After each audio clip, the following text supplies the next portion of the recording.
I'm going to talk about the next section then in task 2, which is the creative elements. So roughly slides 7 to 16. And then I'll make another video about the visuals, and I'll make one about the SWOT analysis and legal and ethical stuff at the end.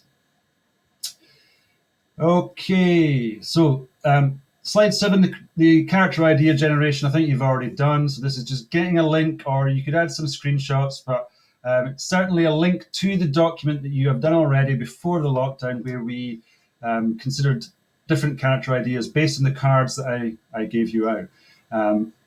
So you have all done that now. The next slide is a character profile document. So let's talk about that for a minute. First of all, you do need to decide on what your character is going to be now. Okay, so when you're doing that, I would think about playing to your strengths a little bit here, and consider keeping things as simple as possible. That is not to suggest that your strengths are not in animation and modeling, but I would think about it in terms of constraints then rather than strengths, and that we have got the constraints of time. We have got this new situation where we might have to do some of this or a fair bit of it. We just don't know at home without that much close supervision. So keeping your character fairly simple might be an idea. These students who've done these humanoid or quadrupedal characters were very dedicated, and they gave up a lot of their own time to make this stuff work. It can be done. I mean, this student did a very simple low poly biped human-based character. Keeping it low poly was very helpful, and using very simplistic and blocky movement really fitted with the style of the character, actually. So just consider keeping things simple at this point. Anyway, think back to what we did with those cards that I handed out, and what the point of that exercise was. The main point of that exercise was to think about how the personality of a character often relates to its appearance. So the wise old tree, with its wrinkles and its rugged appearance, suggesting that sort of wise old man personality. And also consider the negative of that, the unexpected relationship between personality and appearance. Perhaps you can flip it slightly and think about a cactus who really likes hugs. Okay, so that creates a kind of a conflict, something that's maybe unexpected. Also think about how that character is going to relate to your target audience. Okay, you do have quite a specific target audience, which is helpful in these situations because you don't have to make it appeal to a wide range of people. Okay, it needs to appeal to fairly young people, teenagers essentially. So normally when films and TV programs are aimed at young people, there is an element of the characters that is relatable. There is something that you can connect with. There is similar types of characters and themes about belonging or about taking risks or these kind of things that relate to people of your age. So that's just some general stuff to think about in terms of what we've been doing already. Once you've made a decision, you need to break it down into appearance, personality, and how that character behaves in the story. So in terms of the appearance, that's things like the physical description, obviously, any distinguishing features, how does this character dress, and things like props and the age, the character's name, the character's gender. Personality-wise, think of the emotional state. How's the character feeling? Does the character have any special abilities or characteristics? Any interesting skills or talents? What about the character's best qualities and greatest flaws? These are the sorts of things I'd like you to consider in terms of personality type. And then, what's that character's role in the story? Is the character the heroine? Is the character a main character? Is your character just in the kind of background, or that's something to think about. What are the actions really? I mean, wouldn't worry too much about the character archetype, the heroine, the the helper, and the guru, and all that stuff. Think more about what the character is going to do in the story here. Okay, so this is you typing up your final character idea. I would like to replace this image with one of your own, please. Then you've got some mind maps. So I know we've already started designing settings and creating 3D environments, but we do have 3 mind maps to create. So one for each environment idea. I would like you to use Canva for this. So Canva has some really nice, quite visual templates for making mind maps. So the standard, bubbles emanating from the central hub there, but there's some really nice creative templates that you can play with here. It's really important to consider these things, even in a 30-second animation. The setting can have a real impact on the feel of your animation. So think just in general terms about whether it's going to be day or night time, just to get you started. What's the impact on the characters? Can you picture that setting? Because obviously that's going to help when you start to model it. And I would like to consider these headings when you create your mind map. So what type of environment is it? Is it outdoor? Is it indoor? So think general terms. Is it set in space or set on Earth? Is it set in a fantasy world? And then these 2 elements, or 2 or 3 elements, are really, really important. What type of setting is it? What role does it play in your story? Is it just in the background and therefore doesn't play a huge part in the story? Could the story happen anywhere? So the example that's often used is Winnie the Pooh. So Winnie the Pooh could happen anywhere, really. And if you look at the pictures, there's a little hint of a tree or a plant or something in the background, but essentially it's about the characters' interactions. Maybe a more modern example would be something like The In-Betweeners. I've not seen an awful lot of it, but just looking at E4 sitcoms, I think this one is more about the characters, more about their personalities and their interactions, their relationships, than a specific situation that they're in, other than their age and school life, that kind of thing. I think most of the episodes could happen anywhere, really. It's not such a big part in the story. Whereas something that I'm sure you're all familiar with, like Porridge, where Ronnie Barker is stuck in jail, and there are many episodes that happen within the confines of the prison cell. Okay, so the prison itself plays a really big role in the sitcom Porridge. Okay, so some sitcoms, the situation itself plays a really, really big part and kind of informs the direction of the story. Quite often it's about getting out of that situation or dealing with that situation. Another thing to consider is contrast, my current obsession. So how can you use contrast in locations, perhaps? So even in 30 seconds, could you start off in a bus shelter and end up on the bus? I don't know. So think about things like Lord of the Rings, where the character goes. That's not huge contrast there, but there's 2 different settings. Lord of the Rings starts in the Shire and ends in Mordor. That's a huge contrast. And on the way, the characters end up in lots of different environments, and they all kind of relate to the themes of the story. So really good use of contrast there. The same with Harry Potter. Starts off in the in his small house with his aunt and uncle, I believe, and then ends up in Hogwarts. So the contrast between the small house and the huge school, and how that relates to the themes of magical happenings. So contrast and how they relate to themes is a really interesting thing to consider, and certainly something you can think about within a 30-second narrative. Other more general things, what's the time period? Is it set in the future or the past? How are you going to communicate that to your audience? So that's going to be through the mise-en-scène, the assets that you need to build, the props that you're going to need to create, the things the character needs to interact with. And then think of the art style. Are you going low poly?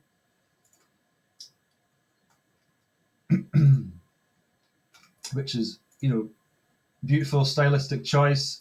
Or are you going to be more realistic and using photographic textures rather than flat materials? So think about, at this point, the style. These are all things that you need to consider in the mind map. Remember that these mind maps are just a way of considering different possibilities.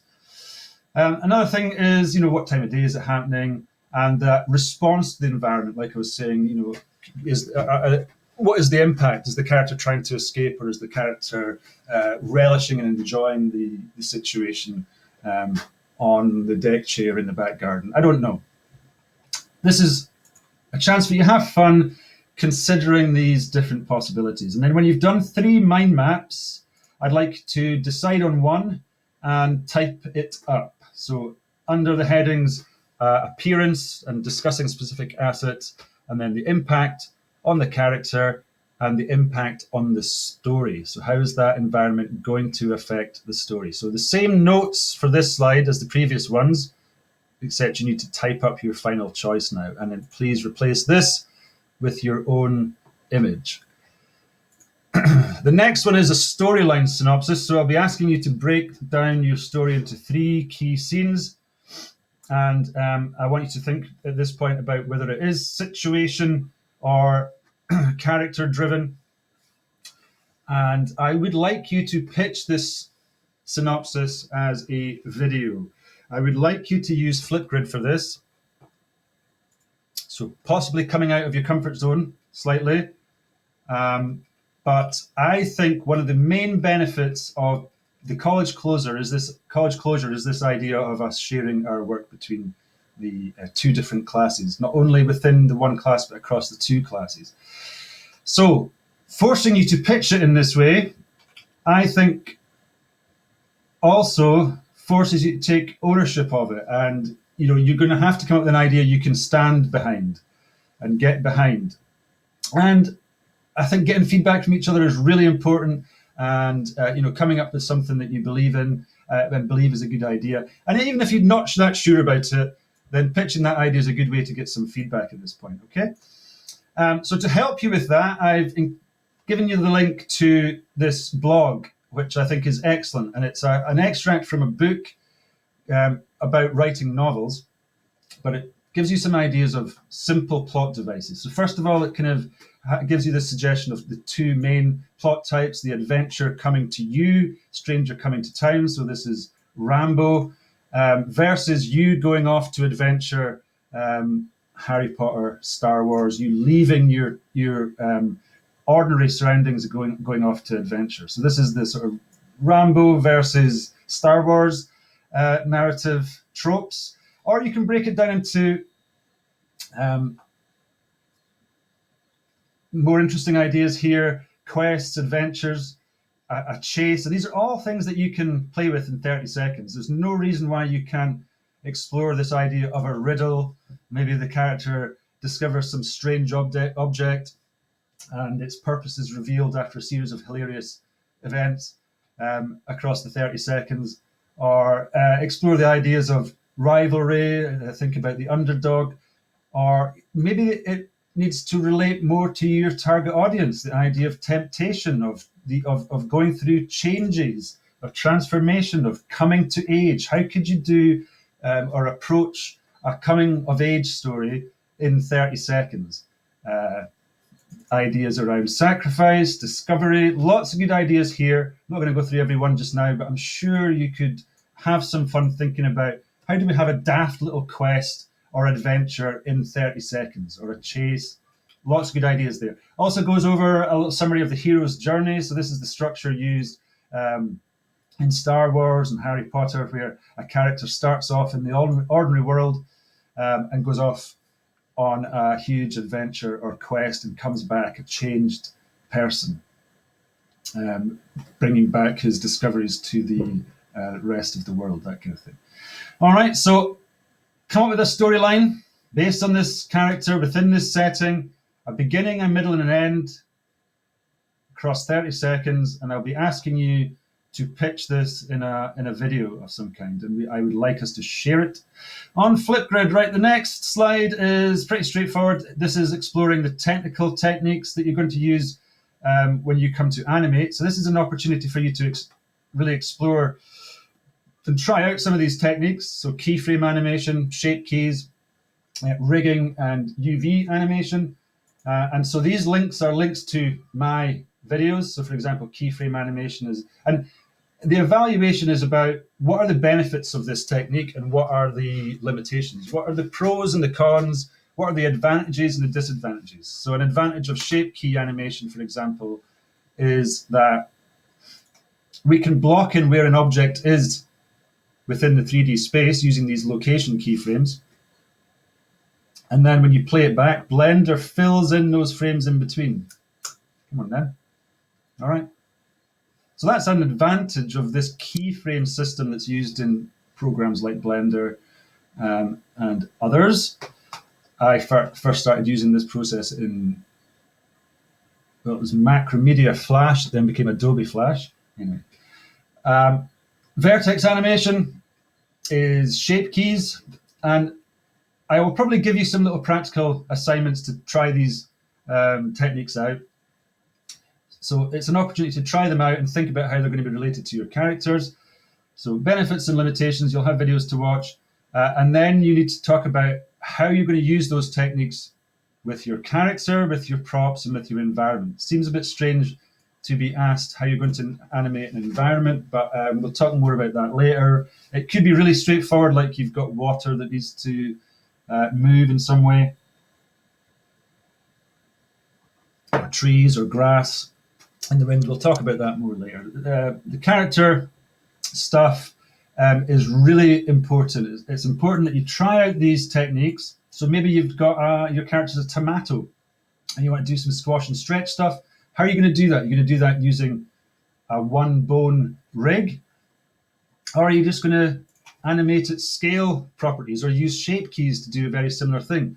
I might give you a task where you can try out some of these techniques. Or what about shape keys? This is, I got the most basic example of shape keys off YouTube. You can see shape keys distorting the mesh to create the expression on this little dude.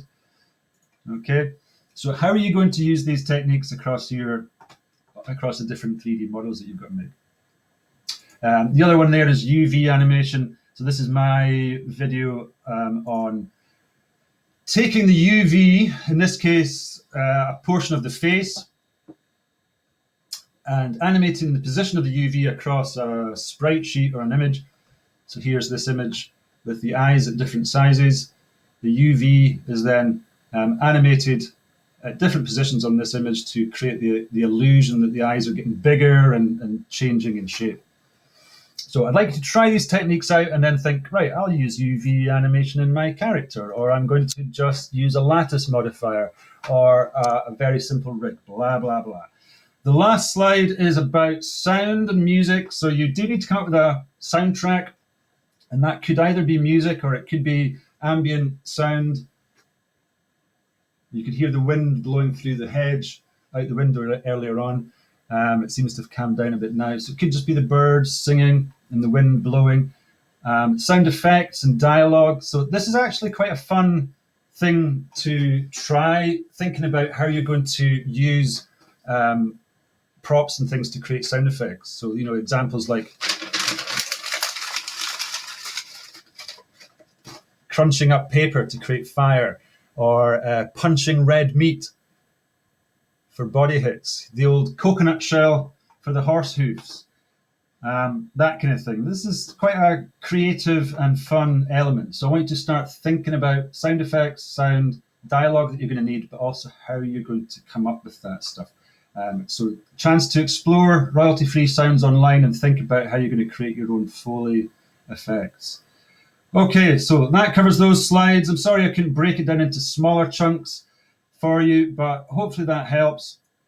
Please let me know if you need any further specific guidance or if you've got any questions.